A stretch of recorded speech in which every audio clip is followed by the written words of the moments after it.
இன்றைக்கி நம்ம சேனலில் பார்க்குறது இன்ஸ்டண்ட்டான சூப்பரான ஹெல்த்தியான ஒரு டிஃபன் ரெசிபி. இந்த டிஃபன் பார்த்திங்கன்னா தேங்காய் பால், கோதுமை மாவு, ரவை இது எல்லாத்தையும் சேர்த்து செய்கிறது ரொம்ப அருமையாக இருக்கும். அந்த கோகோனட் மில்க் ஃப்ளேவரோடு சாப்பிடும்போது ரொம்ப டேஸ்டியாக இருக்கும். வளர்கிற பசங்களுக்கெல்லாம் கட்டாயமாக இதை செஞ்சு கொடுங்க. அதே போல் வெயிட் லாஸ் பண்ணுறவங்க, டயட்டில் இருக்கிறவங்களாம் தாராளமாக இந்த டிஃபன் எடுத்துக்கலாம். ரொம்ப டேஸ்டியாக இருக்கும். செய்கிற டைம் பார்த்திங்கன்னா ஒரு 5லேருந்து 10 நிமிஷம் தான் ஆகும். இப்போ வாங்க இந்த டிஃபன் எப்படி செய்கிறதுன்னு பார்க்கலாம். ஃபஸ்ட்டு ஒரு மிக்சிங் பவுல் எடுத்துக்கோங்க. அதில் மெஷரிங் கப்பால் 2 கப் வந்து கோதுமை மாவு எடுத்துக்கோங்க. 1/2 கப் வந்து ரவை எடுத்துக்கோங்க.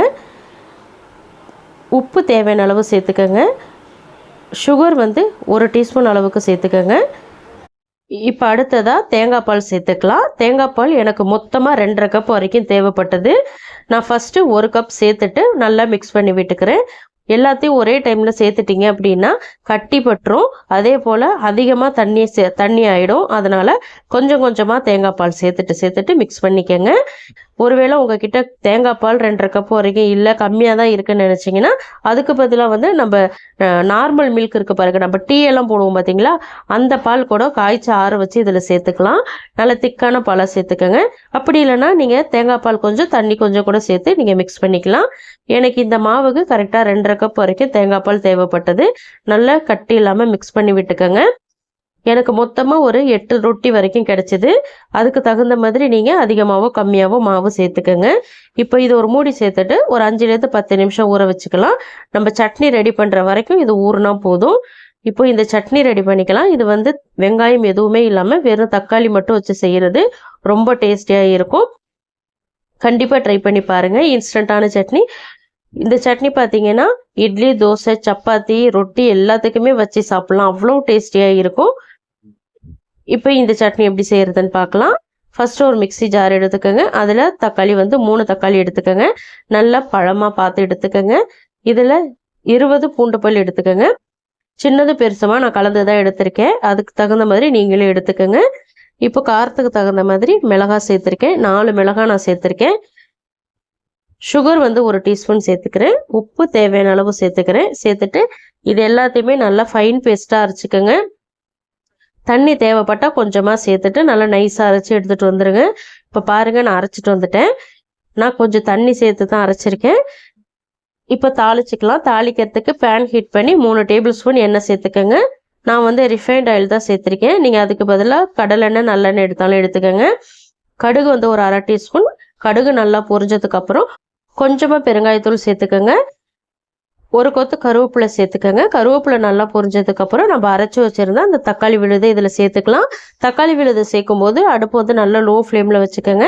இல்லைன்னா மேலே வந்து அந்த எண்ணெய், தண்ணி எல்லாமே தெறிக்கும்.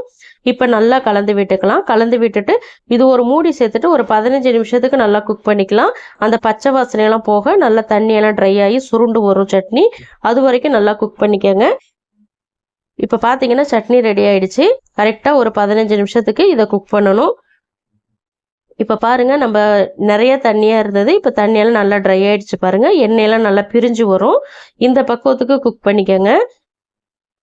இது மேலே நல்லெண்ணெய் ஊற்றி நீங்கள் இட்லி, தோசைக்கெல்லாம் வச்சு கொடுக்கும்போது பசங்க 2 தோசை, 4 இட்லியெல்லாம் எக்ஸ்ட்ராவே சாப்பிடுவாங்க. அவ்வளோ சூப்பராக இருக்கும். இப்போ சட்னி ரெடி ஆகிடுச்சு. இந்த சைடு பார்த்தீங்கன்னா நம்ம ஊற வச்சுருந்த மாவும் நல்லா ஊறி வந்திருக்கு. நல்லா கலந்து விட்டுக்கோங்க. இந்த பக்குவத்துக்கு தான் இருக்கணும். இப்போ தோசை ஊற்றிக்கலாம். தோசைக்கல்லை நல்லா ஹீட் பண்ணி லோ ஃப்ளேமில் வச்சுருங்க. தோசைக்கல் அதிகமாக ஹீட் ஆகிடுச்சு அப்படின்னா நமக்கு தோசை ஊற்றுறதுக்கு வராது. இப்போ ஒரு குழிக்கரண்டி மாவு சேர்த்துட்டு சின்ன ரவுண்டாக திரட்டி விட்டுக்குங்க. தோசையாக இருந்தால் பெருசாக திரட்டி விட்டுக்கலாம். நம்ம செய்கிறது ரொட்டி, அதனால சின்ன ரவுண்டாக திரட்டி விட்டுக்குங்க. அப்போ தான் நமக்கு வந்து அந்த ரொட்டி பக்குவத்துக்கு நமக்கு கிடைக்கும். இப்போ மேலே எண்ணெய் சேர்த்துக்கலாம். இப்போ மேலே அடியிலலாம் ஓரளவுக்கு நல்லா குக் ஆகிருக்கு. கொஞ்சமாக எண்ணெய் சேர்த்துக்கோங்க. எண்ணெய்க்கு பதிலாக நீங்கள் கீ கூட சேர்த்துக்கலாம்.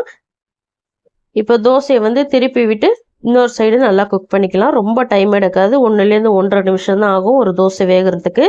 இப்போ நல்லா அந்த ரொட்டியை ப்ரெஸ் பண்ணி விட்டு நல்லா குக் பண்ணிக்கோங்க. உள்ளாரெல்லாம் நல்லா வெந்து வரட்டும்.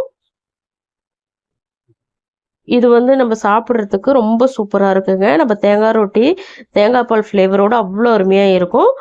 இதுக்கு வந்து நீங்கள் வெல்லம், தேங்காயெல்லாம் மிக்ஸ் பண்ணி அதை கூட சைடிஷாக வச்சு பசங்களுக்கு கொடுத்தீங்க அப்படின்னா இன்னும் கொஞ்சம் எக்ஸ்ட்ரா சாப்பிடுவாங்க.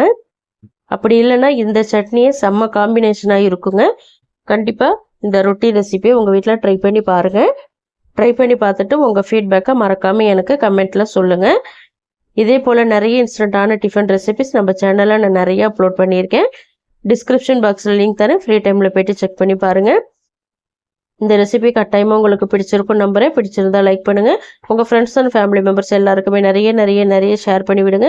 இது போல் இன்ட்ரெஸ்டிங்கான ரெசிபிஸ் தெரிஞ்சுக்கணும்னு நினச்சிங்கன்னா மறக்காமல் அனிதா டேஸ்டிக்காரர் தமிழ் சேனலை சப்ஸ்கிரைப் பண்ணி ஃபாலோ பண்ணிக்கோங்க. தேங்க்ஸ் ஃபார் வாட்சிங் ஃப்ரெண்ட்ஸ். பபாய்.